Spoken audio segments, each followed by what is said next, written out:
Welcome to சுடுதண்ணி. இன்னைக்கு நம்ம வீடியோவில் பொங்கலோட ஒரு புது வெர்ஷனை தான் பார்க்க போகிறோம். ரவா பொங்கல் எப்படி பண்ணுறதுன்னு பார்க்கலாம். இந்த பிரேக்ஃபாஸ்ட்க்கு சாப்பிட ரொம்பவே நல்லாயிருக்கும். இதோட இன்க்ரீடியன்ஸை நான் டிஸ்கிரிப்ஷன் பாக்ஸில் கொடுக்குறேன். இப்போ வாங்க சேர்ந்து சமைக்கலாம். ஃபர்ஸ்ட் இதுக்கு 1/4 கப் பாசிப்பருப்பு எடுத்துக்கிறேன். இதை ஒரு குக்கரில் சேர்த்துட்டு நல்லா வறுத்துக்கலாம். பாசிப்பருப்பை வறுத்து சேர்க்கும் போது நல்லா வாசமாக இருக்கும்.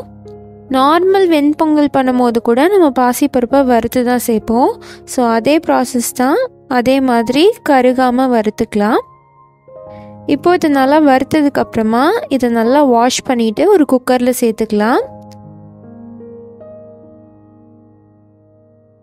1/4 கப் பாசிப்பருப்புக்கு 3/4 கப் தண்ணி சேர்த்துக்கிறேன்.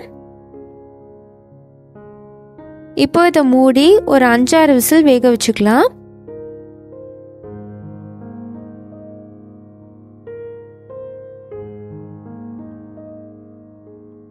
இப்போ பார்த்தீங்கன்னா பாசிப்பருப்பு நல்லா வெந்துருச்சு. இது இருக்கட்டும். அடுத்து ஒரு பேனில் 2 டேபிள் ஸ்பூன் நெய் சேர்த்துக்கலாம். நெய் சூடானதுக்கப்புறமா இதில் 1 டீஸ்பூன் சீரகம், 1 டீஸ்பூன் மிளகு, 2 இன்ச் அளவு இஞ்சியை நல்லா பொடியாக நறுக்கி சேர்த்துக்கிறேன். அதோட 2 பச்சை மிளகாய், கொஞ்சமாக கருவேப்பிலை சேர்த்துக்கலாம். சேர்த்துட்டு இதை நல்லா வறுத்துக்கோங்க.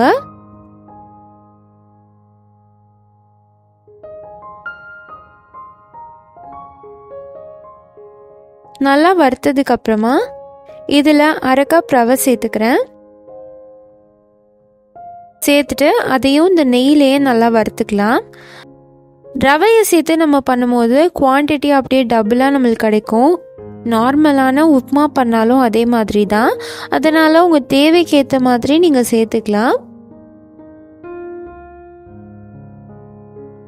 ஸோ 1 கப்லாம் சேர்க்கும் போது நிறையா வரும். இது 1/2 கப் எனக்கு கரெக்டாக இருக்கும்னு தோணுச்சு. நல்லா வறுத்துட்டு இதுலேயே நம்ம வேக வச்சுருக்க பாசிப்பருப்பையும் சேர்த்துடலாம். அதோட 3/4 டீஸ்பூன் உப்பு சேர்த்துக்கிறேன். சேர்த்துட்டு எல்லாத்தையும் ஒன்றா நல்லா கலந்து விட்டுடலாம். இது எல்லாம் நல்லா கலந்ததுக்கப்புறமா இதில் 1/2 கப் சுடு தண்ணி சேர்த்துக்கிறேன். கட்டி இல்லாமல் நல்லா மிக்ஸ் பண்ணிக்கோங்க. 1/2 கப் ரவைக்கு 3 பங்கு தண்ணி சேர்க்கணும். அதனால் 1/2 கப் சேர்த்துருக்கேன். தண்ணி நல்லா கொதிக்க இருக்கணும். அப்போ தான் ரவை நல்லா வேகும். ஃபஸ்ட்டு கொஞ்சம் ஊற்றி நல்லா கட்டி இல்லாமல் மிக்ஸ் பண்ணி விட்டுட்டு மிச்ச தண்ணியை வேக வைக்கிறதுக்காக அதுக்கப்புறமா சேர்த்துக்கோங்க. மொத்தமாக தண்ணி சேர்த்திங்கன்னா கட்டி விழும். அதனால் கொஞ்சம் கொஞ்சமாக சேர்த்து நல்லா மிக்ஸ் பண்ணிக்கோங்க. இப்போ பார்த்தீங்கன்னா இதை ஒன்று போல் நான் மிக்ஸ் பண்ணிட்டேன், கட்டியே இல்லாமல். இப்போ நம்ம மிச்சம் இருக்க தண்ணியும் சேர்த்துடலாம்.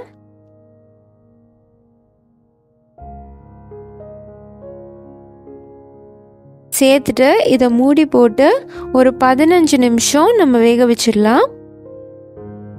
அடுத்து இன்னொரு பேனில் 1 டேபிள் ஸ்பூன் நெய் சேர்த்துக்கிறேன். நெய் சூடானதுக்கப்புறமா இதில் 10 முந்திரி பருப்பு சேர்த்துக்கிறேன். சேர்த்துட்டு இது நல்லா வறுத்துக்கலாம். நெய் உங்கள் தேவைக்கு ஏற்ற மாதிரி கூடவோ குறைவோ சேர்த்துக்கலாம். இந்த முந்திரி பருப்பு நல்லா வறுபட்டதுக்கப்புறமா இதை எடுத்து தனியாக வச்சுருங்க. இப்போ பார்த்தீங்கன்னா இந்த ரவா பொங்கலும் நல்லா ரெடி ஆயிடுச்சு. இந்த மாதிரி குழைவாக ஒன்று போல் வரணும்.